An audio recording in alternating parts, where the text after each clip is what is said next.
Assalamualaikum warahmatullahi wabarakatuh. Nama saya Nurhana Syakira binti Zaimi, nombor matrik A169950. Saya akan membentangkan projek akhir pembangunan mapan dalam Islam. Tajuknya adalah cadangan pelan pembangunan bandar Kuala Terengganu 30 tahun akan datang.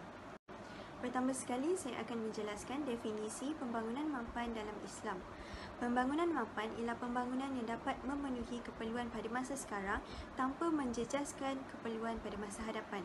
Pembangunan bandar mampan meliputi segala aspek seperti aspek sosial, ekonomi dan juga alam sekitar. Namun begitu, pembangunan mampan sesebuah negara tidak bergantung kepada aspek tersebut sahaja. Sebaliknya, pembangunan mampan perlu meliputi pembangunan rohani dan juga sosial budaya. Tingkah laku manusia yang tidak dipengaruhi dengan penerapan aspek kerohanian Islam dalam dirinya boleh menghalang kelancaran pembangunan mampan yang dijalankan. Sarjana Islam mengatakan Islam adalah agama yang mencorakkan pembentukan institusi sosial, politik dan juga ekonomi sehingga menjadikan masyarakat Islam lebih maju. Saya memilih Bandar Kuala Terengganu sebagai pelan pembangunan bandar 30 tahun akan datang. Kuala Terengganu ialah ibu negeri bandar diraja dan pusat ekonomi utama bagi negeri Kuala Terengganu. Kuala Terengganu terletak sekitar 450 km dari timur laut Kuala Lumpur di pantai timur semenanjung Malaysia. Bandaraya ini terletak di muara Sungai Terengganu berhadapan dengan Laut Cina Selatan. Kuala Terengganu adalah satu bandaraya perdagangan maritim yang penting pada zaman purba. Rekod awal menyatakan Kuala Terengganu pernah memiliki hubungan perdagangan antarabangsa dengan China. Selain itu, Kuala Terengganu adalah antara kota persinggahan utusan kerajaan Ming China, Laksamana Zheng He di antara tahun 1405 sehingga 1433. Kuala Terengganu berkembang menjadi bandar perdagangan yang penting antara kedua negara. Bagaimanapun, selepas Empayar Melaka menakluki bandar ini, pengaruhnya sebagai pelabuhan terutama di kawasan Asia Tenggara merosot kerana kebanyakan perdagang lebih gemar berhenti di Melaka yang merupakan pusat perdagangan antara China, India dan Asia Tenggara. Berikut merupakan peta Kuala Terengganu. Berikut merupakan rancangan pembangunan Kuala Terengganu pada masa kini dari segi aspek ekonomi, sosial dan juga alam sekitar. Dari segi ekonomi, rancangan pembangunan Kuala Terengganu pesat dari segi pusat perniagaan dan pengumpulan hasil dan ini dilakukan sejak zaman berzaman lagi. Seterusnya, Kuala Terengganu juga mempergiatkan dan memperkembangkan pembangunan infrastruktur dengan adanya lapangan terbang Sultan Mahmud, kompleks sukan Gombanda, kampus Universiti Darul Iman dan sekarang ditukar kepada Uniza dan kampus Universiti Malaysia Terengganu. Dari segi pembangunan sosial, Kerajaan Kuala Terengganu memperkembangkan ilmu di Kuala Terengganu dengan menubuhkan 3 buah universiti awam di Kuala Terengganu, terdapat 2 buah institusi pendidikan guru Malaysia di Kuala Terengganu, 81 buah sekolah rendah kebangsaan dan 34 buah sekolah menengah. Dari segi pembangunan alam sekitar, rancangan yang telah diadakan oleh Kerajaan Kuala Terengganu adalah program KT-City Ride 2017. Rancangan ini adalah bertujuan untuk mengurangkan penggunaan kenderaan dan meminimumkan kadar pelepasan karbon untuk memelihara alam sekitar. Seterusnya adalah program penanaman pokok sempena Hari Perancangan Bandar Sedunia. Program ini adalah untuk mewujudkan persekitaran kehidupan komuniti yang berkualiti. Berikut merupakan cadangan pelan pembangunan.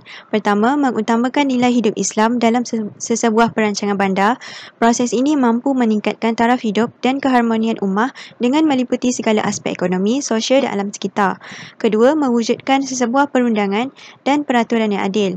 Sesebuah bandar akan lebih aman dan tenteram tanpa berlakunya penipuan, pemberontakan dan keganasan seperti penindasan terhadap penduduk dan nilai-nilai negatif seperti amalan riba dan rasuah. Berikut merupakan elemen yang ditekankan dalam pelan pembangunan bandar Kuala Terengganu dalam masa 30 tahun akan datang, iaitu dari aspek ekonomi, sosial dan juga alam sekitar. Pertama, dari aspek ekonomi, membangunkan pusat pelancongan dan perniagaan moden. Kuala Terengganu terkenal dengan pusat pelancongan yang berteraskan alam sekitar seperti pulau-pulau yang terdapat di daerah itu. Oleh itu, untuk meningkatkan pendapatan ekonomi selain daripada pelancongan berteraskan ekologi ini, pihak kerajaan perlu membangunkan lebih banyak pusat membeli belah yang lengkap dengan ruang pejabat dan hotel. Kedua, membina taman tema seperti Zoo Negeri Terengganu, akuaria dan pusat sains yang berteraskan teknologi moden agar mampu mendedahkan ilmu pengetahuan kepada masyarakat di samping menjana ekonomi. Ketiga, membina pelabuhan pusat pembekal utama sumber hasil laut memandangkan negeri Terengganu kaya dengan sumber protein. Dan keempat, mengadakan program pembangunan modal insan yang berteraskan perniagaan moden dan juga badan-badan institusi. Dari aspek pembangunan sosial pula, pihak kerajaan perlulah menyediakan kemudahan infrastruktur dengan menaik taraf kemudahan pengangkutan seperti membina monorel atau kereta api bagi memudahkan pergerakan masyarakat. Dengan kemudahan ini, masyarakat mudah untuk berhubung dengan orang lain. Kedua, menerapkan elemen pembangunan Islam seperti mengaplikasikan etika kerja Islam. Dan ketiga, membina pusat latihan memanah, berenang dan aktiviti berkuda sesuai dengan sunnah. Akhir sekali adalah pembangunan alam sekitar. Pertama, mewujudkan bandar yang kondusif dan bersih. Kedua, menggalakkan aktiviti bercucuk tanam dengan mengadakan kempen dan pertandingan bagi mendorong masyarakat menyertainya. Ketiga, mempergiatkan pemeliharaan dan pemuliharaan alam sekitar. Dan keempat, memastikan pengurusan sisa pada tahap yang baik dan memuaskan.